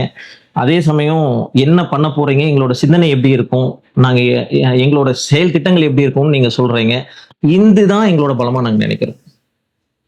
சூப்பரா இருக்கீங்க. சரி, வெற்றி வாய்ப்பு இல்லாத தொகுதி அப்படின்னு ஒரு விமர்சனம் இருக்குங்க நாமக்கல்ல, நாம் தமிழருக்கு. இதுக்கு இந்த விமர்சனத்துக்கு உங்களோட பதில் என்னவா இருக்கும்? வெற்றி வாய்ப்பு இல்லாத தொகுதின்னு எதுவுமே கிடையாதுங்க. மக்கள் மனசு மாறினா வெற்றி வாய்ப்பு வரதாங்க போகுது. இந்த தேர்தலோட முடிவு நம்மளுக்கு சொல்லும், இந்த திராவிட கட்சிகளோட ஓட்டு எவ்வளவு குறைஞ்சிருக்கு, மக்கள் மாற்றத்தை எந்த அளவு விரும்பி இருக்காங்கன்னு சொல்லிட்டு கள நிலவரத்தை வச்சு சொல்றேன். கண்டிப்பா இந்த தேர்தல் முடிவு எல்லாத்துக்கும் சொல்லும். அதனால வெற்றி வாய்ப்பு இல்லாத தொகுதி அப்படின்னு ஒண்ணு தனியா எதுவுமே கிடையாது. கட்சி சின்னத்தோட தனிப்பட்ட செயல்திறன் கொண்டு எப்படி நீங்க மக்களை நம்ப வைப்பீங்க? கள யதார்த்தம். களத்துல போய் நான் வேலை செஞ்சு இங்க இருக்கிற மக்களோட அடிப்படை பிரச்சனைகளை நான் புரிஞ்சுக்கிட்டு இந்த மக்களுக்கு நான் என்ன செய்ய போறேன்னு நான் சொல்லி மக்கள்கிட்ட நான் என்னோட ஓட்டு கேட்பேன், எனக்கு வாக்குகள் சேகரிப்பேன். அது கட்சியும் தாண்டி நான் ஒரு மனிதனா இங்க வந்து நான் என்ன செய்யறேன் அப்படிங்கிறத மக்கள் புரிஞ்சுப்பாங்க. புரிஞ்சுக்கிட்டு எங்கள் கட்சிக்கு ஓட்டளித்து எங்களை வெற்றி பெற வைப்பார்கள் நம்புறேன். நாமக்கல்ல உங்களுடைய பெரிய அளவு அறிமுகம் இல்லாதவர் நம்பரா கருதப்படுறாங்க. இப்போ எந்த அளவுக்கு நீங்க அறிமுகமாயிருக்கீங்க, எவ்வளவு ஏரியாவை கவர் பண்ணிருக்கீங்க, எந்த மாதிரி உங்களுக்கு வரவேற்பெல்லாம் இருந்துச்சுங்க? வரவேற்பு நல்லா இருக்குங்க. மக்கள் மாற்றத்தை தேடுறதுனால இப்ப கூட டீ கடையில ஒரு சந்திச்சேன். 2 பேர் நாம் தமிழர் கட்சின்னு சொல்லி பேசிட்டு இருந்தாங்க. அவங்க எந்திரிச்சு போய் டீ குடிச்சிட்டு வரப்ப அவங்க என்னை வேற நண்பர் ஒருத்தர் பக்கத்துல இருந்தாரு. அவர் வேற ஒன்று அவங்க கிட்ட சொன்னாங்க, நான் நாம் தமிழர் கட்சி வேட்பாளர்னு அவங்க கிட்ட சொன்னோன்னா அவங்க கிட்ட இருந்து ரொம்ப சந்தோஷம் இருந்தது என்னை நேரில் பார்த்ததில்ல. அதாவதுங்க, அறிமுகம் அப்படிங்கிறதுலாம் ஒன்றும் தேவையில்லைங்க. மக்களுக்கு நல்லது செய்யணுங்கிற எண்ணம் இருந்தாவே போதும். இது நம்ம அறிமுகம் ஆயிருக்கணும், அறிமுகம் ஆகாத இருக்கணும், இதெல்லாம் கிடையாதுங்க. கட்சியோட பலம், நான் வைக்கும் சித்தாந்தம், நான் வைக்கும் கொள்கைகள், நான் எப்படி இந்த களத்தை கொண்டு போறேன், இங்க என்னென்ன பிரச்சனைகளை நான் கை வச்சு அந்த பிரச்சனையை பத்தி பேசுறேன், அடிப்படை பிரச்சனைகள் என்னென்ன ஆராய்ச்சி செய்யறேன், நான் படிக்கிறேன் அது சம்பந்தமா, இங்க இந்த இது சம்பந்தமா கல்விநீர் சுத்தம் நான் படிச்சுட்டு இருக்கேன் என்னென்ன பண்ணணும்னு சொல்லிட்டு. இது போக போக நான் ஒவ்வொன்றா படிச்சு தெரிஞ்சு ஆராய்ச்சி செய்து அதற்கான ஆட்களை நியமித்து இந்த நாமக்கல் தொகுதியை வளமாக்குவேன். அருமையா சொன்னீங்க. அடுத்தது ஒரு கேள்வி, சங்கடமான கேள்விதான். உங்க நாம் தமிழரை பொறுத்த வரைக்கும் பொதுவாக சொல்றது பார்த்தீங்கன்னா வாக்கு பிரிக்கும் கட்சிங்கிற ஒரு விமர்சனம் காலகாலமாக வச்சுட்டு வர்றாங்க. சீமான் வந்து ஜெயிக்க மாட்டாரு, ஆனால் வாக்குகளை பிரிப்பாரு அப்படிங்கிற ஒரு கேள்வி, அந்த ஒரு குற்றச்சாட்டு, ஒரு பேர் வந்துட்டே இருக்கு. இதை எப்படி எதிர்கொள்றீங்க இப்ப கள நிலவரத்துல? அதாவது வாக்குகளை பிரித்து யாரை உட்கார வைக்க போறோம் அப்படிங்கறதுதான் கேள்வியா தெரியுது எனக்கு. அப்படி இல்லைங்க. அது மக்கள் எங்களையும் நம்புறாங்க, எங்களையும் நம்பி ஒரு ஓட்டு போடுறாங்க. மக்கள் இன்னொரு கட்சியை, திராவிட கட்சியில ஒரு கட்சியை நம்புறாங்க, அவங்கள நம்பி ஓட்டு போடுறாங்க. அவங்க ஆட்சி சிறப்பா இருந்தா அவங்க எங்களை வாக்கு பிரிக்கும் கட்சின்னு சொல்ல தேவையில்லையே, மக்கள் எங்களை நம்ப தேவையில்லையே. நிச்சயமா. ஸோ டிஎம்கே இருக்காங்க, ஏடிஎம்கே இருக்காங்க, இன்னும் மற்ற கட்சிகள்லாம் இருக்காங்கன்னா அவங்க சித்தாந்தத்தை எடுத்து வைக்கிறாங்க, நாங்களே எங்க சித்தாந்தம் எடுத்து வைக்கிறோம். மக்கள் அவங்கள நம்பி ஒரு ஓட்டு போடுறாங்க, எங்களை நம்பி ஓட்டு போடுறாங்க, அவ்வளவுதான். நாங்கள் நினைக்கலாம் எங்களோட வாக்கு பிரிக்கிறாங்க, இது தமிழ் மக்கள் வாக்கு எங்களுது, அவங்க மோசம் எடுத்துக்கினா எங்களுக்கு ஆட்சி கிடைக்கலன்னு கூட நாங்க சொல்லலாம் அவங்கள வாக்கு பிரிக்கிற கட்சின்னு. அப்படி கிடையாதுங்க. எங்களை நம்புவோர் அவங்களை நம்புவோர், அவ்வளவுதான். அது மாறிக்கொண்டு இருக்கிறது. பிரவீன், உங்க கட்சியை பத்தி சில கேள்விகள். அதாவது தேசிய அல்லது மாநில பிரச்சனையில எது முக்கியம்? தமிழ் தேசியமா, உள்ளூர் வளர்ச்சியா, இல்ல இது மாதிரி இந்த பிரச்சனைக்கு எந்த மாதிரி நீங்க தீர்வு சொல்லுவீங்க? ஒரு வீடு வளர்ந்தால்தான் நாடு வளருங்க. ஒரு வீடு, ஒரு கிராமம், அதோட சாலை, அதுக்கப்புறம் அது ஒரு நகரம், அது ஒரு மாவட்டம், அப்புறம் மாநிலம். நம்ம தமிழ் தேசியம் உள்ளூர் பிரச்சனை ரெண்டும் வேற வேற கிடையாதுங்க. எல்லா பிரச்சனையும் ஒரே தீர்வு தமிழ் தேசியம். உள்ளூர் பிரச்சனைனா உள்ளூர் பிரச்சனையோட தேசிய பிரச்சனை சேர்ந்து உள்ளூர் பிரச்சனையா வருது, அதுக்கு எந்த மாதிரி? தேசிய பிரச்சனைனா இது மாதிரி சொல்றீங்க? இப்ப பாத்தீங்கன்னா மும்மொழி கொள்கை அந்த மாதிரி சொல்றது பாத்தீங்கன்னா தேசிய பிரச்சனைகள் வரும். ஹிந்தி திணிப்பு இருக்கு பாருங்க, அது வந்து பாத்தீங்கன்னா உள்ளூர் பிரச்சனையாவும் இருக்கும், தேசிய பிரச்சனையாவும் இருக்கும். இது போல சில கருத்துக்கள் இந்த மாதிரி தமிழ் தேசிய நிலைப்பாடு தான் இதுக்கான சொல்யூஷன். தமிழ் தேசிய எங்களோட கட்சியோட அஜெண்டா இருக்கு. அந்த அஜெண்டாவில் என்னென்ன கொள்கைகள் சொல்லியிருக்காங்களோ அதை தான் நாங்கள் ஃபாலோ பண்ணுவோம். இப்போ வந்து திமுக அதிமுக எதிர்ப்புன்னு இல்லாம வேற எந்த மாதிரி திட்டங்கள் வச்சிருக்கீங்க நீங்க ஆட்சிக்கு வர்றதுக்காக? இதை நீங்க திமுக அதிமுக எதிர்ப்புன்னு பார்க்க முடியாது. இது ஒட்டுமொத்த திராவிட எதிர்ப்பு. திராவிடங்கிற அந்த ஒட்டுமொத்த சித்தாந்தத்தையும் நாங்கள் எதிர்க்கிறோம். ஒரு தமிழ் தேசிய சித்தாந்தத்தை கொண்டு வந்து வைக்கிறதுக்கு முடிவு பண்ணியிருக்கோம். இப்ப தமிழ் தேசிய சித்தாந்தம் வரப்போ அதுலயே வந்து தமிழ் தேசிய சித்தாந்தங்கிறது வேற எதுவும் கிடையாது. வளர்ச்சி திட்டங்களே தமிழ் தேசிய சித்தாந்தம். மக்களின் வளர்ச்சிக்கு, மக்களின் ஆரோக்கியத்திற்கு, இயற்கை நேசிக்கும் மக்களுக்கு என்னென்ன கொடுக்கணும், எதை சரியா கொடுக்கணும், எதை வந்து எதிர்க்கணும் அப்படிங்கிறது மட்டுமே தமிழ் தேசிய அரசியல். ஸோ எல்லாமே ஒரே கட்டத்துல ஒரு தமிழ் தேசிய அரசியலே எல்லாமே முடியுது. உங்களோட அரசியல் அடையாளத்தை ஒரு வரியில சொன்னா எப்படி சொல்லுவீங்க? நேர்மையான வேட்பாளர். உங்க வெற்றியை தடுக்கும் ஒரே பிரச்சனை என்ன? மக்களுக்கு இன்னும் கொஞ்சம் புரிதலை ஏற்படுத்தணும். தமிழ் தேசியத்துல என்ன சொல்ல வரோம், நாங்க என்னென்ன வளர்ச்சி திட்டம் பண்ண போறோம் அப்படின்னு சொல்லிட்டு நாங்கள் மக்கள்கிட்ட சொல்லிக்கிட்டே இருக்கிறோம். மக்கள் ஒரு காலத்துல எங்களை நம்புவாங்க. ஸோ இப்ப அந்த நம்பிக்கை ஓரளவு தான் இருக்கு. இன்னும் போக போக அனைத்து வகை மக்களும் எங்களை நம்ப ஆரம்பிப்பாங்க. நம்ப ஆரம்பிச்சிங்கன்னா வெற்றி எங்களுக்கு கை கூடிரும். ஸோ இப்போ மக்களுக்கான புரிதல் இன்னும் கொஞ்சம் அதிகமானால் எங்களோட வெற்றி சுலபம். பிரவீன், நாமக்கல் மக்கள்கிட்ட நீங்க என்ன எதிர்பார்க்குறீங்க? மக்கள் வந்து ஷார்ட் அண்ட் ஸ்வீட்டா சொல்லுங்க. மக்கள் ஒரு மாற்றத்தை விரும்புறாங்க. அவங்க அந்த எல்லாருமே அந்த மாற்றம் வேணும்னு நினைக்கிறேன். ஒரே மாதிரியான ஆட்சி முறை, இங்க ஒரே மாதிரியான பிரச்சனைகள், ஆட்சி மாறினாலும் இங்க இந்த காட்சி மாறுறதில்லை. அதே மாதிரி இருந்துகிட்டு இருக்கிறத விட அடுத்து அவங்களோட ஜென்ரேஷன், அடுத்து அவங்களோட குழந்தைகள் இந்த பூமியில வாழணும். ஸோ வாழ தகுந்த மாதிரி இந்த பூமியை கொடுக்கணும். அதனால மக்கள் என்னன்னா மாற்றம் வேணும்னு நினைக்கணும்னு எதிர்பார்க்கிறோம். ஓகே, நாமக்கல் மக்கள் உங்ககிட்ட எதிர்பார்க்குற விஷயம் என்ன? நாமக்கல் மக்கள் என்னிடம் என்ன எதிர்பார்க்குறேன், இங்க இருக்கிற மக்களுக்கு வந்து பெரிய பெரிய பிரச்சனை பத்தி அவங்க யோசிக்கிறது இல்லை. பெரிய பிரச்சனைன்னா ஸ்டேட்டை தாண்டி போற பிரச்சனை பத்தி அதிகமா அவங்களுக்கு இல்லை.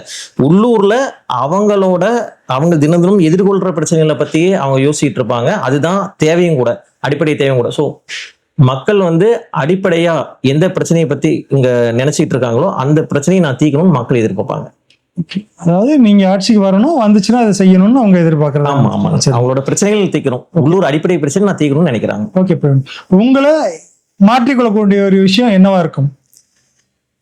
இன்னும் அதிகமான களப்பணி, இன்னும் அதிகமான உழைப்பு, இன்னும் மக்களை நெருங்கி பேசணும்.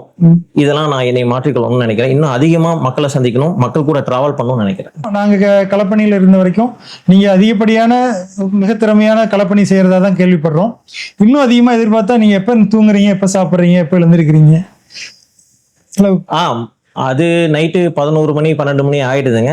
காத்தாலாம் 6 மணிக்கெல்லாம் எந்திரிக்கிறதா இருக்கு. 6 மணிக்கு எந்திரிச்சு மறுபடியும் போறோம். இன்னும் நிறைய எனக்கு களப்பணி செய்யணும்னு தான் ஆசை. ஆனா இங்க அடிக்கிற வெயில் ரொம்ப அதிகமா இருக்குது. அதனால மதியான டைம்ல களப்பணியாளர்கள் என்னோட வரவங்களாம் கொஞ்சம் சோர்வு அடைஞ்சிடுறாங்க.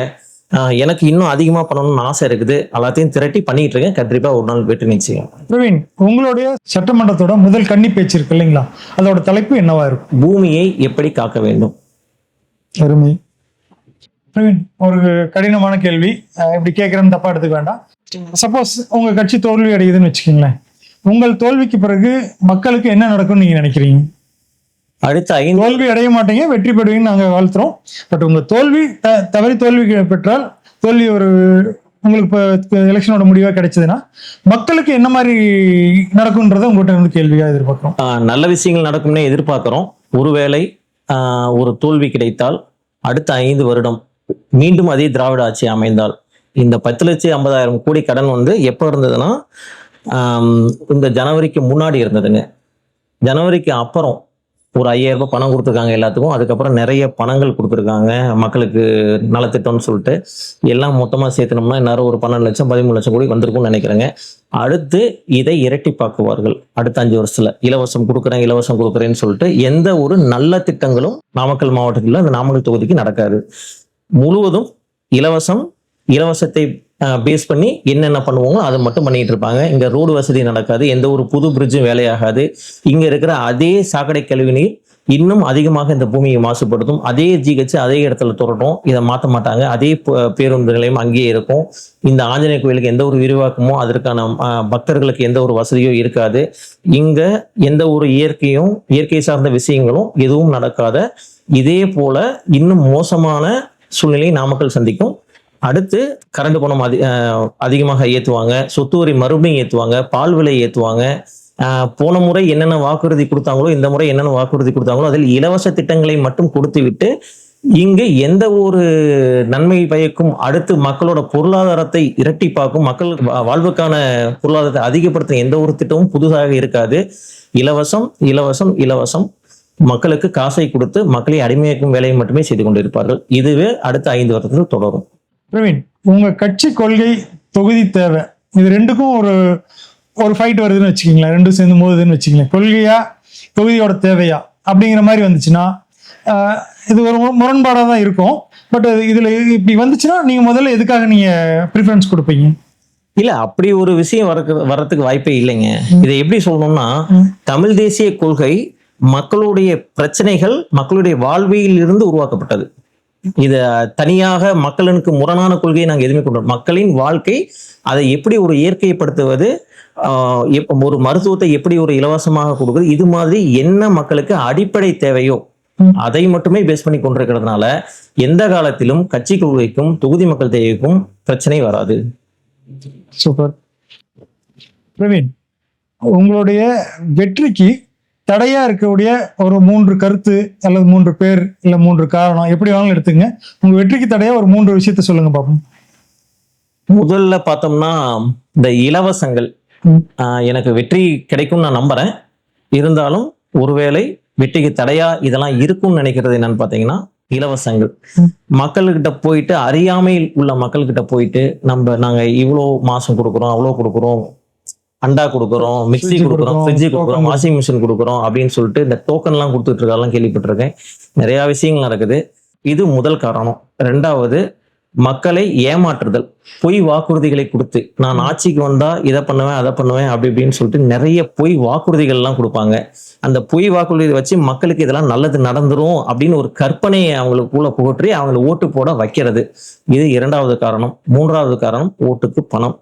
மக்கள் சத்தியத்தை கட்டுப்படுத்தி இருக்கிறதுனால மக்கள்கிட்ட போய் பணம் கொடுத்து எனக்கு ஓட்டு போடுங்க அப்படின்னு சொல்றப்ப ஓட்டுக்கு காசு வாங்கிட்டேன் வேற வழி இல்லை ஓட்டு போடுறேன்னு சொல்லிட்டு ஓட்டு போடுற மக்களின் அறியாமையை பயன்படுத்தி இந்த 3 விஷயங்களும் இருக்கிறதுனால இது என் வெற்றிக்கு தடையா இருக்கும்னு நினைக்கிறேன்.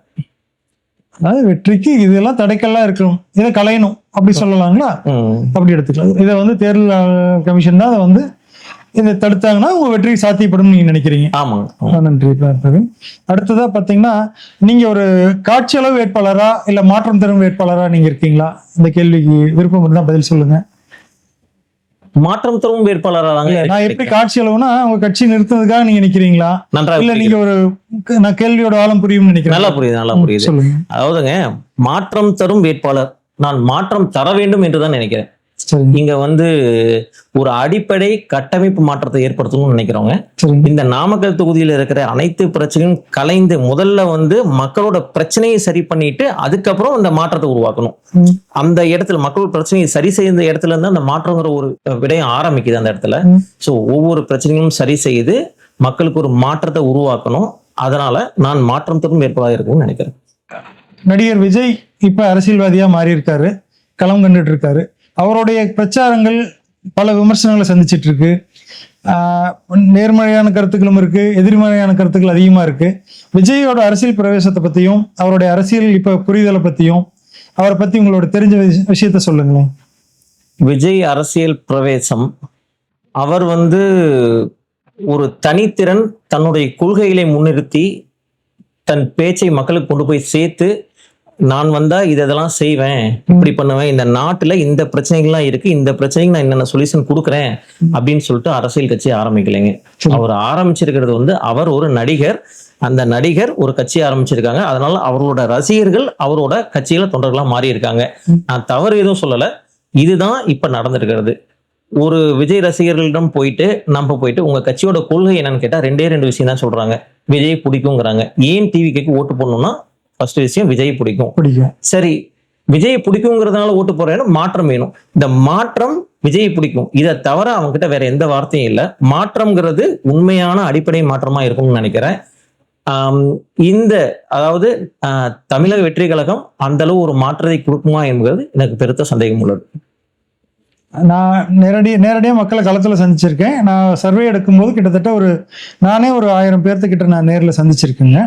சந்திச்சவங்கள்ட்ட நாங்கள் கலந்துரையாடிருக்கோம், அதை பற்றி பேசியிருக்கோம், விஜயை பற்றி பேசியிருக்கோம்.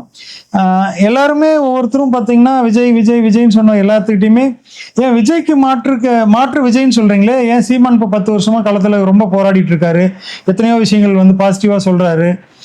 அவருக்கும் பல குடும்ப பிரச்சனைகள்லாம் வந்துச்சு, விஜய்க்கு வந்த மாதிரியே பர்சனல் பிரச்சனைகள்லாம் வந்துச்சு. அதை தாண்டியும் அவர் களத்தில் நிற்கிறாரு, தைரியமாக ஃபேஸ் பண்ணுறாரு, எல்லாத்தையும் பண்ணுறாரு. ஏன் ஒரு 10 சீட்டாவது கொடுக்கலாமா அப்படின்னு சொல்லி நான் எல்லார்த்திட்டையும் கேள்வி கேட்டிருக்கேன். நாம் தமிழர் கட்சிக்கு ஒரு வாய்ப்பு கொடுக்கணும்னு நான் நிறைய பேர்த்திட்ட கேட்டிருக்கேன். அவங்க எல்லாருமே பாசிட்டிவாக தான் சொல்லியிருக்காங்க, கொடுக்கலான்னு சொல்லியிருக்காங்க. ஆனால் அந்த விஜயோட ரசிகர்களை வந்து நான் ரசிகர்னு குறிப்பிட மாட்டேன், விஜயோட வெறியர்னு தான் கூப்பிடுவேன், அப்படின்னு தான் நான் குறிப்பிடுவேன். அந்த மாதிரி நான் குறிப்பிடுறது தவறுன்னு சில பேர் என்ன சுட்டி காட்டுறாங்க. நீங்க என்ன நினைக்கிறீங்க? நான் விஜய் வந்து அவரோடக்கு இருக்கிறவங்களா ரசிகரா பாக்குறீங்களா இல்ல வெறியரா பாக்குறீங்களா? அது உங்களோட தனிப்பட்ட கருத்து. நான் அவர்களை எப்படியும் பார்க்கல, அவர்கள் ஒரு மனிதராக பார்க்கிறேன். ஏதோ ஒரு விதத்துல தன் நேசித்த ஒரு நடிகர் இப்போ ஒரு தலைவனா வரத்துக்காக ஒரு கட்சி ஆரம்பிச்சு அவர் முயற்சி பண்ணிட்டு இருக்காரு. அதுக்கு இந்த ரசிகர்கள் வந்து அப்படியே அவரை வந்து அரசியலையும் ஏத்துக்கிட்டாங்க. ஸோ அதாவது நடிகரா அவங்களை ஏத்துக்கிட்டாங்க, ஆனால் தலைவரா அவர்கள் ஏத்துக்க வேண்டும் என்ற அவசியம் கிடையாது. அவர் அப்படி தலைவராக ஏத்துக்கிட்டு அதன் மூலியமா வரங்க சின்ன பசங்க தானே, சின்ன பசங்களுக்கு அந்த அளவு பெருசா தெரியறது இல்லை. அவங்க அந்த ஃபைட் பண்றது, சண்டை பண்றது, பேசுறது, இதை தாண்டி அவங்களுக்கு பேச தெரியாது. அவங்களுக்கு அரசியல் இங்க இருக்க அடிப்படை தெரியாது, இங்க இருக்கிற மக்கள் பிரச்சனை தெரியாது, போராட்டங்கள் தெரியாது. இங்க நாமக்கல் தொகுதியில் இருக்கிற மற்ற ரோடு வசதியிலிருந்து, மற்ற இங்க குளம் குட்டை ஏரியிலிருந்து, இங்க இருக்கிற கோவில் பிரச்சனையிலிருந்து மற்ற எந்த பிரச்சனைகளும் இல்லை, ஜிஹெச் பிரச்சனை அது அவங்களுக்கு சுத்தமா தெரியாது. அவங்களுக்கு தெரிஞ்சது மாற்றம் என்று சொல்லிட்டு அவங்கள ஏமாற்றிக்கிறாங்க. பிரவீன், அடுத்த ஒரு கேள்வி. அதாவது நீங்க உங்களுடைய தொண்டர்கள் நாம் தமிழர் கட்சி சேர்ந்த தொண்டர்கள் தான் இப்ப விஜய் கிட்ட நிறைய பேர் போனதா ஒரு கருத்து பேசப்படுவது, அதை பத்தி உங்களுடைய கருத்து என்னது? அது அப்படி இல்லைங்க. அதாவது அப்படி வந்து கட்டமைப்புப்படுது, ஆனால் என்னோட அனுபவத்துல அப்படி கிடையாது. நான் எதை வச்சு சொல்றேன்னா, நான் கட்சியில 2017 இருந்து பயணிச்சுட்டு இருக்கேன்.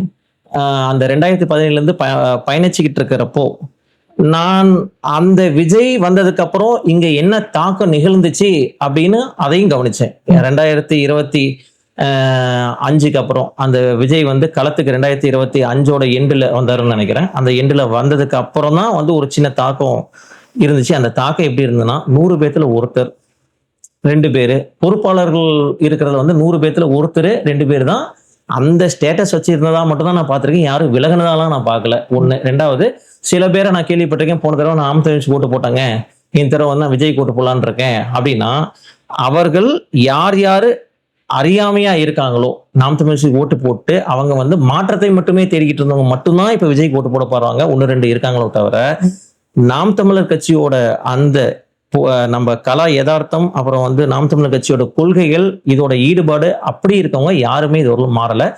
புதிய நாம் தமிழர் கட்சி உறவுகள் நிறைய இணைஞ்சிருக்காங்க, இணைஞ்சிக்கிட்டே இருக்காங்க. இப்ப கூட குழுவில் எங்களுக்கு மெசேஜ் வரும், ஒவ்வொரு நாளும் புது தொண்டர்கள் இணைஞ்சிக்கிட்டு இருக்காங்க. இது மாதிரி இங்க கீரம்பூர்ல இருந்து இவர் இணைஞ்சிருக்காரு, வாழ்த்துக்கள் அப்படின்னு சொல்லிட்டு ரெகுலரா எல்லா இணையத்தில் வந்துகிட்டே இருக்கும், எங்களுக்கு மெசேஜ் வந்துகிட்டு இருக்கும். எங்களுக்கு எந்த பிரச்சனையும் இல்லைங்க. நாங்கள் நேர்மையாக சரியான முறையில் இந்த களத்தை எதிர்கொண்டுகிட்டு இருக்கோம். சித்தாந்தம் என்னைக்குமே தோக்காது. மற்ற அதாவது ஒரு கவர்ச்சி தோற்குமே ஒழிய சித்தாந்தம் ஒரு நாளும் தோற்காது. இன்று இல்லைனாலும் ஒரு நாள் வெல்லும். அருமையா பதில் சொன்னீங்க பிரவீன். பிரவீன், உங்ககிட்ட ஒரு கேள்வி. அதாவது உங்களுடைய தலைமை கழக பேச்சாளர்கள் நிறைய மிரட்டல் வர்றதா நாங்கள் நிறைய செய்திகள் நாங்கள் பார்க்குறோம். அவங்க மேடை பேச்சிலையும் அதை வெளிப்படுத்துகிறாங்க. உங்களுடைய களப்பணியில் பெரிய பெரிய கட்சிகளான திராவிட கட்சிகள் உங்களுக்கு ஏதாவது உங்கள் பிரச்சாரத்தையோ உங்களுடைய செயல்பாடுகளையோ ஏதோ முடக்கிற மாதிரியோ தொந்தரவு கொடுக்குற மாதிரியோ செயல்பாடுகள் ஏதோ உங்களை சுற்றி நடந்திருக்கா? இருக்குங்க. அது வந்து களத்துல நாங்க எப்பயுமே எதிர்கொள்ற அந்த பிரச்சனைகள், யாரையா ஒருத்தரை வச்சு ப்ராப்ளம் கொடுக்கறது, சில பேர் வந்து குடிபோதையில இருப்பாங்க, அவங்கள தூண்டி விட்டு ஏதாச்சும் ஒரு நம்ம வண்டியோட ஃப்ளெக்ஸை கிளிக்க வைக்கிறது. இப்போ ரீசெண்டாக கூட நடந்துச்சு. அது டிரைவர் மேல ஒரு அடி அடிச்சுட்டு போனது, ஒரு அடி அடிச்சுட்டுலாம் போனது, இதெல்லாம் நடந்திருக்கு. நாங்கள் இந்த களத்துல வந்து தீவிரமா பயணிக்கணுங்கிற ஒரு முடிவுல இருக்கோம். ஸோ ரெகுலரா மக்களை சந்திக்கணும், களத்துல இருந்து எல்லா வேலையும் செய்யணும்னு இருக்கோம். அதனால சின்ன சின்ன பிரச்சனைகளை நாங்க தவிர்த்துட்டு அடுத்த வேலைக்கு போகணும்னு நினைக்கிறோங்க. இதை நீ அச்சுறுத்தலா பாக்குறீங்களா மிரட்டலா பாக்குறீங்க? ரெண்டுமே அச்சுறுத்தல் மிரட்டல் ரெண்டு ஒண்ணுதானே. அவங்க அச்சுறுத்துறாங்க, மிரட்டுறாங்க. அதனால மிரட்டுறது ரொம்ப டைட் பண்ணி கொண்டு போற மாதிரி இருக்கும். அச்சுறுத்தல் சும்மா அப்படி மிரட்டி அப்படி சும்மா போற மாதிரி இருக்கும். ரெண்டுமே நடக்கும், இரண்டுமே மாறி மாறி நடக்கும். இதற்கு பயந்தவர்கள் நாங்க கிடையாது. மேடையிலும் சரி, எல்லா சமயத்திலும் எங்களுக்கான பிரச்சனைகள் எல்லா விதத்திலையும் இருக்கும். நீங்க நினைக்கலாம் ஒன்லி அரசியல்வாதிகளால் மட்டும்தான் இருக்கணும்னு சொல்லிட்டு, அப்படி இல்லை. நம்மளுக்கு ஒரு பர்மிஷன் கிடைக்கிறதுல இருந்து அதுல ஒரு அலட்சிய போக்கு இருக்கும். நாங்க பேசணும்னா அலட்சியமா அதுக்கான பதில் இருக்கும் ஒரு ஆபீசர்கள் மத்தியில இருந்து. சரி, இவங்க என்ன பண்ணிடுவாங்கங்கிற மாதிரி ஒரு இது இருக்கும். ஸோ அவங்க பேசுற தோரணையும் வேற மாதிரி இருக்கும். மக்கள்கிட்டயே வந்து சில பேர்கிட்ட வந்து நாங்கள் இன்னும் அந்த வெற்றிக்கு நீங்க தொடாதனால அவங்களுக்கு சில பேருக்கு சில அலட்சிய போக்கெல்லாம் இருக்கதான் செய்யுது. ஆனால் ஒரு காலத்தில் தமிழ் சித்தாந்தம் நாம் தமிழர் கட்சி ஆட்சி அமையும் அன்னைக்கு அனைத்திற்குமான பதில் சொல்லப்படும். நன்றி பிரவீன். இது வரைக்கும் நாங்கள் கேட்ட கேள்விக்கு கோவப்படாமல் பொறுமையாக பதில் சொன்னீங்க. உங்களுடைய பக்குவம் எங்களுக்கு புரியுது. உங்களுடைய செயல்பாடுகள் நாமக்கல் மாவட்ட மக்களை முன்னேற்றும், நாமக்கல் மாவட்டத்துக்கு முன்னேற்றி தரும் என்று நம்புகிறோம். நீங்கள் வெற்றி பெற்று நாமக்கல் மாவட்டத்திற்கு நல்லது செய்ய எங்களுடைய குழுவின் சார்பாகவும் எங்களுடைய சேனல் சார்பாக எங்கள் மக்கள் சார்பாக உங்களை வாழ்த்துக்கிறோம். நன்றி பிரவீன்.